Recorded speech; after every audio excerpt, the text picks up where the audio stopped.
The most expensive repair on a modern turbocharged engine is usually not the engine block. It is the turbocharger. Replacement costs on most passenger cars run from $1,500 to $4,000, including labor, and the majority of premature turbocharger failures trace back to the same two moments in the engine's operating cycle.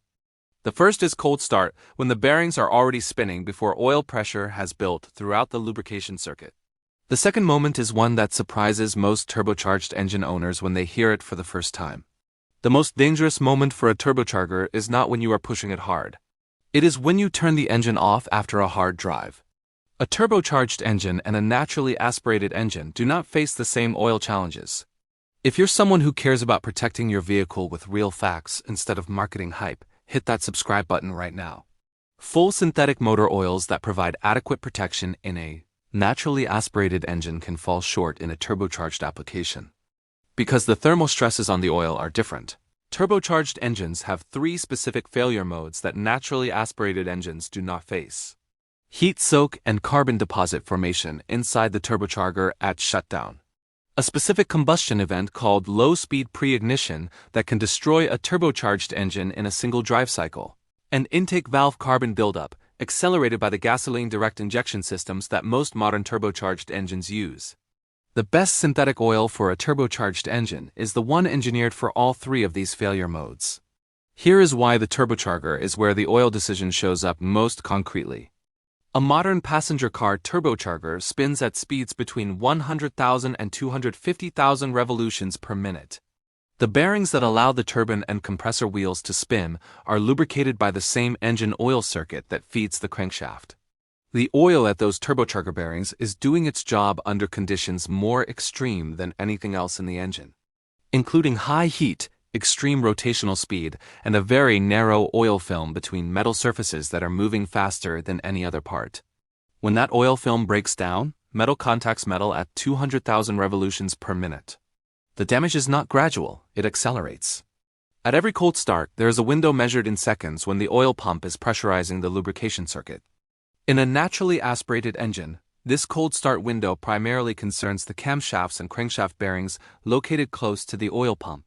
In a turbocharged engine, the turbocharger sits at the end of the oil supply circuit, often mounted on the exhaust manifold. Oil reaches the turbocharger bearings last at every cold start. An oil that flows quickly at low temperatures reaches those bearings faster. Specifically, one with a strong cold flow characteristic reflected in the first number of its viscosity grade. This reduces the metal contact window that exists at every single startup, protecting your engine for the long haul. Now here's the shutdown failure that most turbocharged engine owners have never been told about directly. When you drive a turbocharged vehicle under moderate to hard load and then shut the engine off, the oil pump stops. The turbocharger has been spinning at high speed. The exhaust turbine housing has been operating at temperatures exceeding 800 degrees Celsius. When the engine shuts off, the turbine housing does not cool immediately.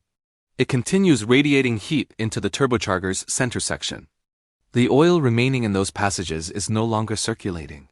It is sitting stationary in a housing surrounded by residual heat. That heat bakes the stationary oil into solid carbon deposits, a process called coking. These deposits accumulate in the narrow oil passages. Each layer further restricts the oil flow on the next cold start. The restriction is not immediately noticeable in the driving experience. But the turbocharger that eventually fails with blue smoke and a grinding noise has been accumulating, coking deposits for tens of thousands of miles. Resistance to coking is determined by the thermal stability of the oil's base stock. Pure base stock resists thermal degradation measurably better. Pennzoil Ultra Platinum, using gas-to-liquids technology, does not contain trace sulfur or wax molecules that accelerate coke formation under heat.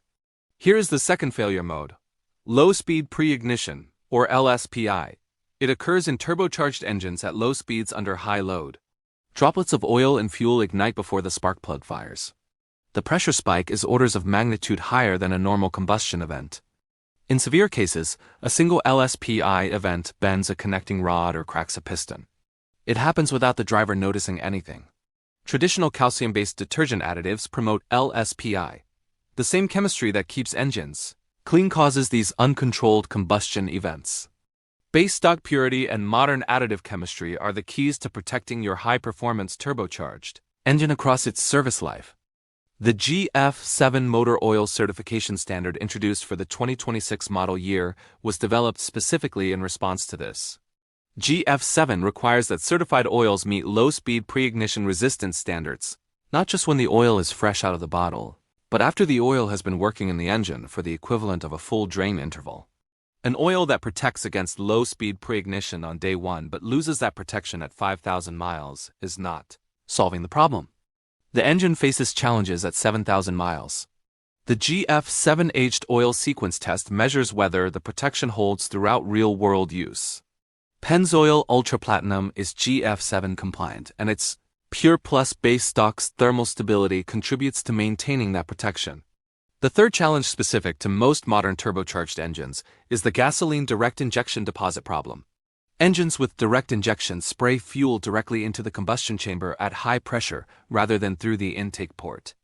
Because fuel does not pass through the intake port, it does not wash the back of the intake valves like port-injected engines do.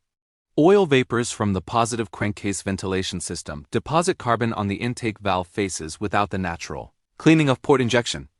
Turbocharged engines produce more crankcase pressure, which increases the amount of vapor that feeds back and deposits onto those valves. An oil with stronger detergent chemistry and a cleaner base stock reduces the rate at which those deposits form. Pennzoil Ultra Platinum's 65%. Piston cleanliness advantage is a direct measure of its effectiveness at limiting these deposits over time. If your vehicle is a turbocharged direct injection engine and it is a 2023 or newer model, GF7 is the specification it was engineered around. Pennzoil Ultra Platinum or another confirmed GF7 compliant synthetic at your manufacturer's specified viscosity is the correct choice.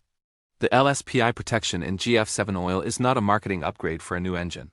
It is the standard the engine design assumes. If your turbocharged vehicle is a 2015 through 2022 model, GF7 compliance is a genuine improvement over the prior GF6 standard. Using GF7 compliant oil in an engine designed for GF6 is safe and provides measurable additional protection for these engines. If you have been extending oil change intervals beyond 7,500 miles, the thermal degradation rate in a turbo is meaningfully higher.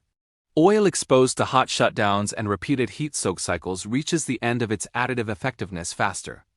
7,500 miles is a practical upper limit for most turbocharged daily drivers, and 5,000 miles is the more conservative target manufacturers specify. The price of one additional oil change per year costs a fraction of a single turbocharger replacement. If your turbocharged vehicle produces a brief puff of smoke on cold start that clears as the engine warms up, this pattern is consistent. It indicates progressive coking deposit buildup in the turbocharger oil channels. The deposits restrict oil flow at cold start. This causes momentary reduced lubrication in the bearing housing, and the resulting friction produces the startup smoke. Switching to Pennzoil Ultra Platinum and maintaining 5,000 miles change intervals slows further deposit accumulation. In severe cases, a turbocharger flush service that runs solvent through the oil circuit can address existing buildup before improvements take effect. If you habitually shut off the engine immediately after arriving, allowing the engine to idle for 60 to 90 seconds gives the turbocharger time. This reduces speed and temperature below the threshold where stationary oil begins to coke aggressively. Many vehicles produced after 2015 use water-cooled turbochargers, which reduce heat soak severity at shutdown. The water jacket continues carrying heat away after the oil pump stops, but oil quality recommendations remain the same regardless of design. Good oil and a turbocharged engine are not the same relationship as good oil and a naturally aspirated engine. In a naturally aspirated engine, the gap between synthetics shows up in wear metal readings at extended intervals. In a turbocharged engine, that gap also shows up in whether the oil resists coking at extreme shutdown temperatures. It matters whether the additive package maintains low-speed pre-ignition protection through a complete drain interval under thermal stress, and whether base stock purity keeps intake valve deposits below the threshold where the engine's performance begins to degrade. The turbocharger is the most thermally stressed component. The oil that reaches it first at cold start stays with it through every cycle.